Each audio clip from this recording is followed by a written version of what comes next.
A speech that sent ripples of applause through Indonesia, home to the world's largest Muslim population. Support also from demonstrators who swarmed Indonesia's U.S. embassy in August following the killing of Hamas's leader Ismail Haniyeh. Incoming President Prabowo Subianto following in the footsteps of his predecessor Joko Widodo, saying his country is ready to send peacekeeping forces if needed, and reiterated calls for a ceasefire.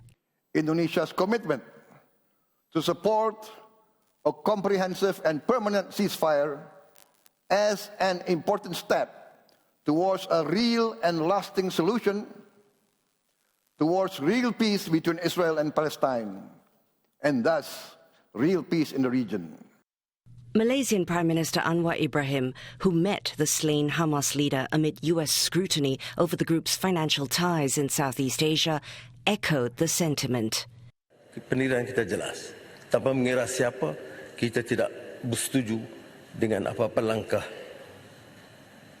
yang mengenai orang-orang yang tidak berdosa. Tetapi dalam hal ini, Tan Sri Betul, jika tidak ada tindakan tegas, ia akan jadi satu genocide war. Malaysia became the first Asian country to host injured Palestinians, the Prime Minister granting refuge to more than 100, mainly women and children. The Philippines also hosts around 200 refugees from Gaza, while Indonesia says it's willing to take up to 1,000 and host them in Islamic boarding schools. Aid has flowed from all corners of ASEAN in the form of food, medicine and financial pledges. Governments have also increased efforts to repatriate nationals from both Gaza and Israel. At least 136 Filipino and Palestinian-Filipino nationals have been evacuated since the conflict began. While in November, negotiators in Thailand worked to bring home 23 nationals held hostage by Hamas. At the recent General Assembly of the United Nations, there was a common voice from Southeast Asian governments for a humanitarian ceasefire. We have consistently emphasized the need for the safe and unhindered provision of humanitarian aid to all civilians in need. And we reiterate our call for an immediate ceasefire and for the immediate, unconditional and safe release of all hostages. In May this year, ASEAN members voted in unity for full UN membership for the Palestinian territories, as they did also on a series of resolutions linked to the Israel-Hamas war, with a permanent two-state solution the preferred long-term path. Well, apart from Israelis, migrant workers from Thailand were also among those taken hostage during the Hamas attack on October 7th last year. 2 have since died, while another 6 are believed to remain in captivity in Gaza.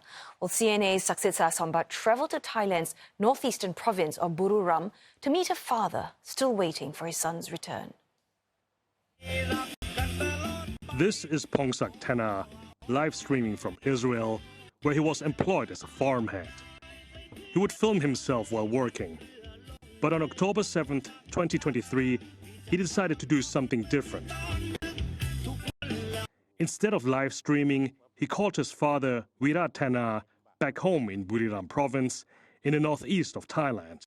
ลูกชายก็วิดีโอคอลไม่ดูอยู่ว่าช่วงนี้เกิดสงครามกันกำลังรบกันยิงกันเขาก็วิดีโอคอลให้พ่อดูนี่ลบลูกระเบิดก่อนจะมาอีกแล้วลูกนึง2 ลูกลบพวกเราลบก่อนเขาก็พูดอย่างนี้นะประมาณสัก10 นาทีมั้งที่เขาวิดีโอคอลไม่ไลฟ์สดให้ผมดูนะวันที่7นะประมาณ10 นาทีกว่าเนี่ยแล้วก็ตัดไปเลยครับ And that was to be the last contact Mr. Virat would have of his son ever since.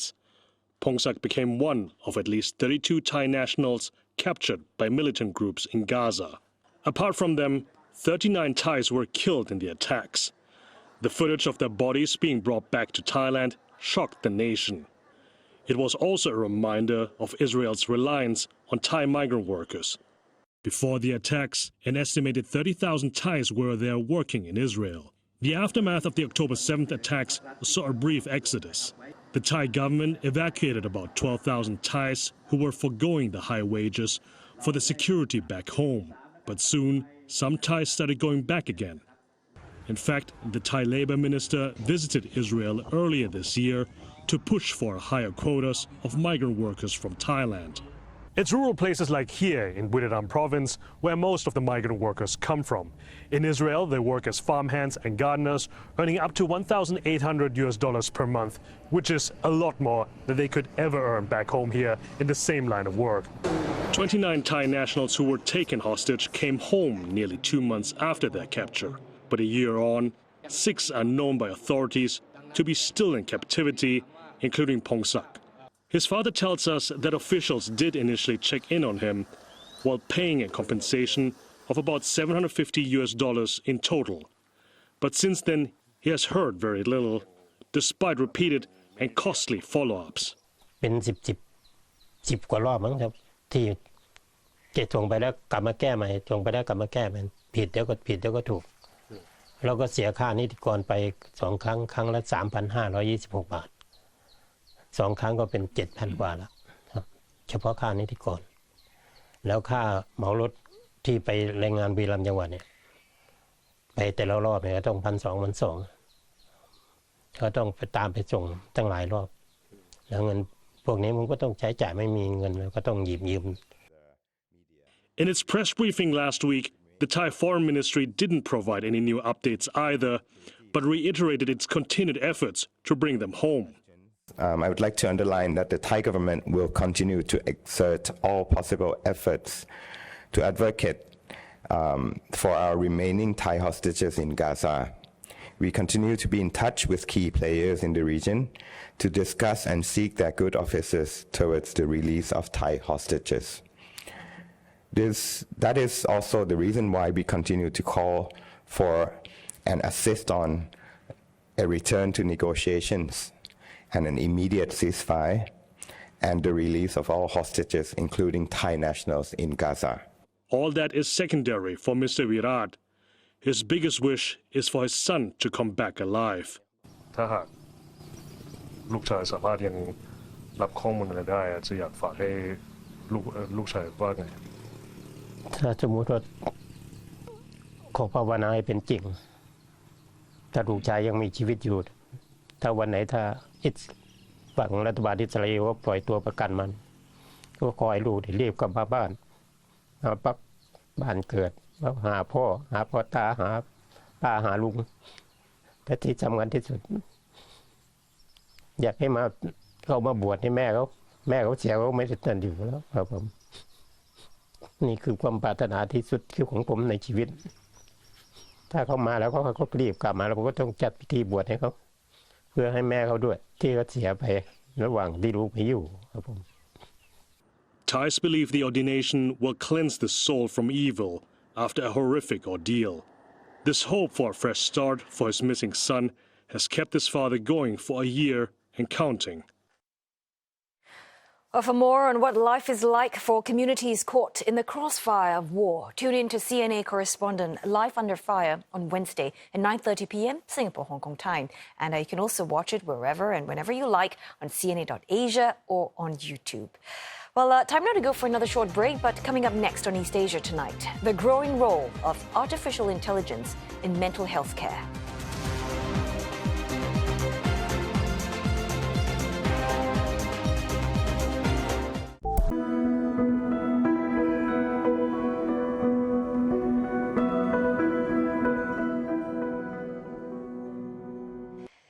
With mental health concerns on the rise, could artificial intelligence be the key to improving how we diagnose and treat these conditions?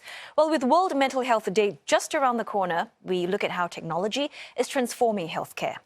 Now, most of us are familiar with traditional methods, such as talking to a therapist or filling out questionnaires to assess our mental health. Well, the process can be subjective and leaves room for error. Experts believe that AI can enhance diagnostic accuracy by analyzing patterns in speech, behavior, and even physical data while working alongside human clinicians. But AI doesn't just help with diagnosis, it's also making support more accessible with chatbots and virtual therapists offering real-time help anytime, anywhere. In the digital space, platforms like TikTok and Instagram are becoming popular for mental health advice. Advocates and therapists are using social media to share tips on everything from self-care to anxiety relief, although misinformation remains a challenge. While AI can support diagnosis and treatment, doctors stress that it cannot replace the human touch. Well, CNA's Afifa Arifin explores how AI and clinicians are working hand in hand to offer more personalized mental health care. In the wake of the COVID-19 pandemic, Malaysia has seen a troubling rise in mental health challenges. A recent national survey revealed that approximately 1 million Malaysians suffer from depression. That's double the number recorded in 2019. Alarmingly, half of these individuals have reported thoughts of self-harm or suicide. Having experienced severe depression himself, 40-year-old Dr. Jess Wong and his team were inspired to create an application which uses artificial intelligence, or AI, to detect early signs of depression. Users can just scan a QR code and record a brief 90-second voice passage. They chat and thoughts. We match these changes in your voice and brain activity. The app will then analyze vocal characteristics to generate a mental health report. Then they come up with clarity, crispness, control, speech rate, energy, liveliness, energy, octave, bass, tone. You can actually know a person if they're suffering from depression or stress level or not. So they realize that this is something that we can help the nation to make it a better place. So that's how we come up with the app. Why app? Because easy access. More than 500,000 users have accessed the app since it launched in July last year. Medical practitioners say the rise of such apps or online chatbots can improve mental health care in Malaysia, where a shortage of qualified professionals limit access to vital services. With only about 500 psychiatrists here in Malaysia, that works out to be one psychiatrist per 200,000 individuals, and that's significantly lower than the World Health Organization's recommended ratio of one psychiatrist per 10,000 individuals. And with the increase in awareness of mental health related issues, and with the lack of number of clinicians, this huge gap has forced us to look at other options to get treatment. And AI, digital technology, chat boxes are definitely an option. All right. Is it helpful? Yes, because it provides an option. Is it definitive? I don't think so. While tools like AI can facilitate support, Dr. Prem emphasizes that it cannot replace the nuanced understanding of human professionals. There's a lot of considerations when it comes to AI, that it's going to take us a while to specialize. I think that culture specificity we have not learned yet. All right. Now, whether it's medicine or psychology or any kind of clinical work, we need to be culturally sensitive to specific needs of different people. While more work is needed to effectively implement AI in mental health care practices, particularly regarding data privacy and ethics, it is a significant step forward in improving access to support. By utilizing AI, this initiative raises awareness and encourages proactive mental health management, providing hope to many in need. Afifa Arifin, CNA, Kuala Lumpur. Earlier, my colleagues Arnold Gay and Julie Yu spoke to Dr. Maria Hennessy, Associate Professor of Clinical Psychology at James Cook University. And she lists out the pros and cons of influencers and AI chatbots in supporting mental health. I think that there's a really, really big impact that social media can have, and I think it's generational. For example, I would go to Facebook first, but I know that my teenage sons would be on Instagram and TikTok. And so there is a role for that social media to play in getting out good quality information and letting people be able to access it when they otherwise might not be able to find that information. Let's talk about chatbots specifically in supporting individual mental health. I wonder, are they primarily effective for mild anxiety, depression, stress, or addiction, or do they extend beyond these areas? And doctor, how effective and safe are they really in comparison to traditional clinical assessments and treatments? Yeah, I think AI and chatbots is probably more a dream than a reality at the moment in terms of how effective they can be for our own individual care. There's a long way to go with them. At the moment, they're quite basic, but a bit like social media, they're there to provide basic, good quality, accessible information for people who otherwise might have difficulty finding it. But they certainly don't replace talking to a clinician. And at the moment, they're kind of at that very basic, adjunct level of help. Dr. Hennessy, can you help us, if you like, understand what are some of the potential dangers of someone seeking help on social media? I mean, I suppose if you get the right, person or the right information, it can be useful. But have you come across instances where the guidance and the suggested course of action has been detrimental, perhaps? Absolutely. I think there's a lot of examples of that we could probably come across ourselves personally. I think the key to getting around this issue is for people to be a little bit more literate about where the mental health advice is coming from. If it's not coming from a university, if it's not coming from your local health service, if it's not coming from a professional society, if it's just coming from an influencer, for example, they're not qualified. They can talk about their own personal experiences, but they're not qualified to give good advice to others. So I think a lot of the issues that we're having can be around improving the mental health literacy of our own people around us, our own population. And doctor, also AI mental health industry is unregulated at this moment, has no guidelines to keep consumers safe. What sort of ethical guidelines should be there to ensure the safe use of AI and mental health support? And as for the users, what sort of specific red flags, should I say, should they look for when engaging with these services? Yeah, look, I think the ethical frameworks are something that need to be developed collaboratively, at all layers of government and all layers of the professional community and the community and the end users themselves. But I would say red flags to look out for are people offering a quick fix and something quite simple that you can do that will, change your life if you do it 3 times a week. Our own mental health is not that simple. And I think it's also important to remember that mental health is not just about mental illness. It has 2 spectrums, and one is our own individual well-being, which tends to get neglected in the conversations about mental illness and psychological distress. And on that note, we wrap up East Asia Tonight this Monday. Don't forget your headlines anytime at cna.asia, and you can also look us up, Facebook, YouTube, and on X. Thanks for watching.